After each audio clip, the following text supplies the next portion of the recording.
আপনারটা উঠে হয়ে যাবে, কারণ ওটা ফ্রাই করা হয়ে গেছে, দেখলে পরে আপনার টাকাটা ঠিক আছে, বুঝতে পারছেন? এটা কেন?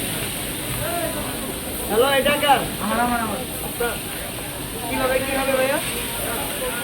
আমার কাছে একটা পার্সেল যাবে, একটা এটা পার্সেল, একটা পার্সেল যাবে। দেখো যেটা চিংড়ি না এটা পার্সেল, এটা খাবো, এটা পার্সেল, এটা পার্সেল, এটা খাবে না পার্সেল।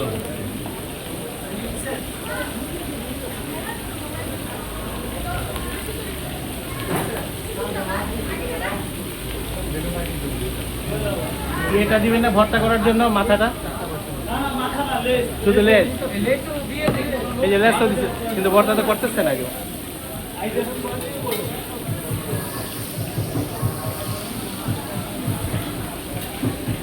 আমার এটা মাখাবে না, মাখাবে তো।